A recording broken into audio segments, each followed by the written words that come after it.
Sir hi sir. చెప్పండి. Sir మీ పేరు? రవికుమార్.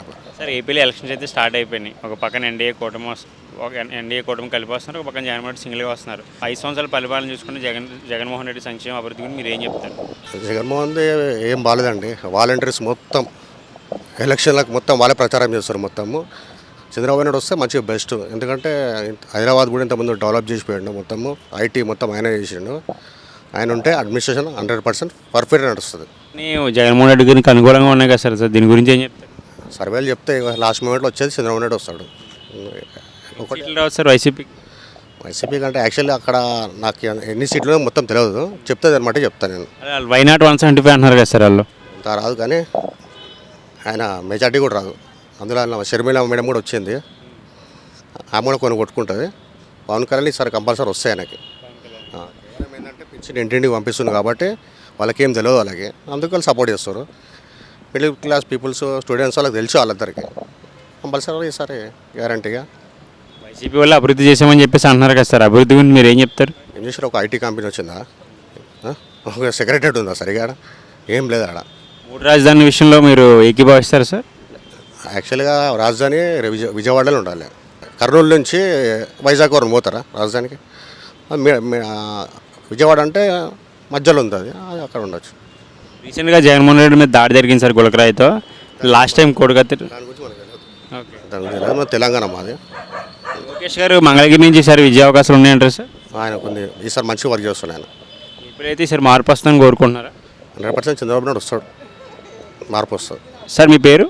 కరుణాకర్ అండి. సార్ ఏపీలో అయితే ఎలక్షన్ స్టార్ట్ అయిపోయినాయి, ప్రచారం అయితే ఎవరు తగ్గట్లేదు. ఒక పక్కన ఎన్డీఏ కూటమికి వస్తున్నారు, టీడీపీ, జనసేన, బీజేపీ. జగన్మోహన్ రెడ్డి గారు సింగిల్గా వస్తున్నారు, సింహంలా అంటున్నారు. ఆయన 5 సంవత్సరాల పరిపాలన అభివృద్ధి చూసుకుంటే మీరు ఏం చెప్తారు? ఓవరాల్గా చూస్తే నాకు తెలిసినంత వరకు అయితే పరిపాలన మంచిగా ఉంది అని అంటున్నారు. కాకపోతే ఎస్పెషల్లీ రోడ్ ట్రాన్స్పోర్ట్, రోడ్లు బాగలేవు అంటున్నారు. ఆయన హాస్పిటాలిటీ మంచి ఫెసిలిటీస్ కల్పించాడు, ప్లస్ ఎడ్యుకేషన్. ఈ వీటి మీదనే ఫోకస్ చేశాడు కాబట్టి ఆయనే సీఎం అవుతాడు అనేటువంటి ఉద్దేశం నాది. మరి సర్వేలన్నీ టీడీపీకి అనుకూలంగా ఉన్నాయి, అది అనుకూలంగా ఉన్నాయని చెప్పేసి ప్రజలు అంటున్నారు. బట్ సర్వే నిజమవుతుంది అంటున్నారు కొంతమంది. సర్వేలు అన్నీ నిజం కావు, కాకపోతే ఇంటర్నల్గా టీడీపీ మీద, జనసేన మీద అభిమానం ఉన్నా కానీ ఓవరాల్గా చివరికి వచ్చేసరికి జగన్కే ఓటేస్తారనేటువంటిది నా అభిప్రాయం. 3 రాజధాని విషయంలో మాట ఇచ్చి ప్రామిస్ చేసి మాట తప్పేశారని చెప్పేసి అంటున్నారు, మీరు ఏం చెప్తారు? 3 రాజధానులు అంటే అందరికీ అవైలబుల్గా ఉండాలనేటువంటి ఉద్దేశంతో ఆయన 3 రాజధానులు అన్నాడు. సో ఎక్కడ ఉన్నా కానీ ఒక సింగిల్ రాజధాని అయినా కానీ అందరికీ అవైలబుల్గా ఉంటేనే మంచిది అనేటువంటిది నా ఉద్దేశం అన్నమాట. పవన్ కళ్యాణ్ గారు పిఠాపూర్ నుంచి పోటీ చేస్తున్నారు, ఆయనకి ఎంత మెజార్టీ రావచ్చు? సరే ఎమ్మెల్యే గెలిచే అవకాశాలు ఉన్నాయంటారు? మెజారిటీ గెలవచ్చు, కానీ మెజారిటీ అనేటువంటిది తక్కువ మెజారిటీతో గెలుస్తాడనేటువంటిది నా ఉద్దేశం అనమాట.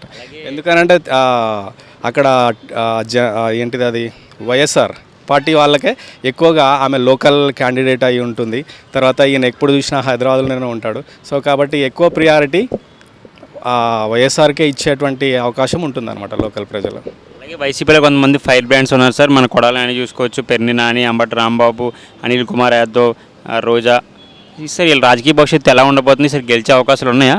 గెలుస్తారండి, కంపల్సరీ గెలుస్తారు. కాకపోతే క్యాండిడేట్స్ మార్చిన దగ్గర కొంచెం అవకాశాలు ఉండకపోవచ్చు. వీళ్ళు ఫైర్ బ్రాండ్ కాబట్టి వీళ్ళు రెగ్యులర్గా లోకల్ నియోజకవర్గంలో అందుబాటులో ఉంటారు కాబట్టి వీళ్ళు గెలిచేటువంటి అవకాశాలు ఎక్కువగా ఉంటాయి. లోకేష్ గారు మంగళగిరి నుంచి పోటీ చేస్తారు. గత ఎన్నికలతో కంపేర్ చేసుకుంటే ఇప్పుడు చాలా చేంజ్ వచ్చింది. ఆయన ప్రత్యర్థులతో కూడా కొంచెం గట్టిగా తీయడానికి సమాధానం చెప్తున్నారు. ఆయన విజయ అవకాశాలు ఎలా ఉన్నాయి?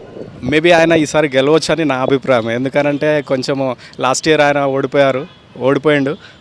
ఈసారి ఒక అవకాశం ఇద్దామనేటువంటి ఉద్దేశంతో ప్రజలు ఉండొచ్చు.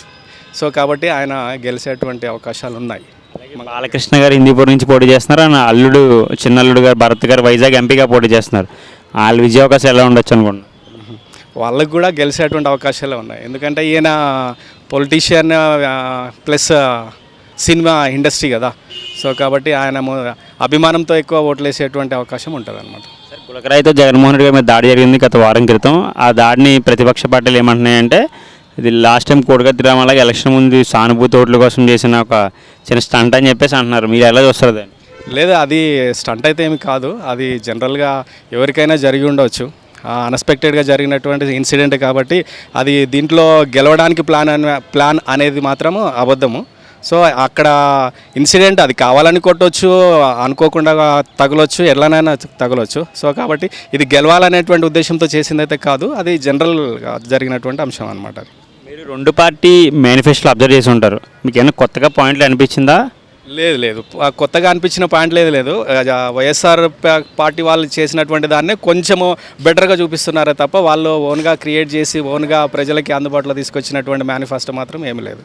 సో టోటల్గా చెప్పాల్సింది ఏంటిది, ఎడ్యుకేషన్ అండ్ హెల్త్, ఈ రెండే ఇంపార్టెంట్. ఈ రెండింటి మీద ఎవరూ ఏమీ మాట్లాడలేదు. సో ఇవి జగన్మోహన్ రెడ్డి ప్రైవేట్ స్కూళ్ళ లాగా గవర్నమెంట్ స్కూల్ చేశాడు. కావాల్సినటువంటి ల్యాప్టాప్స్ కావచ్చు, ట్యాబ్స్ కావచ్చు, వాళ్ళకి కావాల్సిన ఇంగ్లీష్ మీడియం కావచ్చు, ఇవన్నీ అవైలబుల్గా తీసుకొచ్చాడు. దీనిపై వీళ్ళు కొత్తగా చేసినటువంటి మేనిఫెస్టో అయితే ఏం లేదు ఎడ్యుకేషన్ మీద. సో కాబట్టి ఆయనకే పిల్లలు చెప్తారు, కాలేజీ పిల్లలు చెప్తారు, స్కూల్ పిల్లలు చెప్తారు, వాళ్ళ ఇంట్లో మోటివేట్ చేస్తారు, అన్ఎడ్యుకేటెడ్ పీపుల్ని, అన్ఎడ్యుకేటెడ్ పేరెంట్స్ని వాళ్ళు మోటివేట్ చేస్తారు. వాళ్ళకి అమ్మఒడి కావచ్చు, ఇంకా ఈ స్కూల్ ఎడ్యుకేషన్ కావచ్చు, అవన్నీ కూడా వాళ్ళకి ఫేవర్గా జరిగాయి. కాబట్టి వాళ్ళు కాకపోయినా పిల్లలకి లేకపోయినా వాళ్ళ తల్లిదండ్రులను ఏంటిది మోటివేట్ చేసి వైఎస్ఆర్ కాంగ్రెస్ పార్టీకే ఎక్కువ అవకాశాలు ఉంటాయనేటువంటిది నా ఉద్దేశం. వైసీపీకి ఎన్ని సీట్లు రావచ్చు సార్? మేబీ రావచ్చు, అంటే 75 రాదు, కాకపోతే గెలుస్తాడు, సీఎం అవుతాడు. కూటమికి ఎన్ని సీట్లు రావచ్చు సార్? అంటే ఇక ఓడిపోయాడంటే దానికి పర్సంటేజ్కి తక్కువ వచ్చినా కానీ ఓడిపోవాల్సింది కదా. 30 to 40 రావచ్చు అని నా ఉద్దేశం. మళ్ళీ జగనే వస్తారని చెప్పేసి మీరు అయితే అంటున్నారు. పక్కా జగనే వస్తాడనేటువంటిది నా నమ్మకం.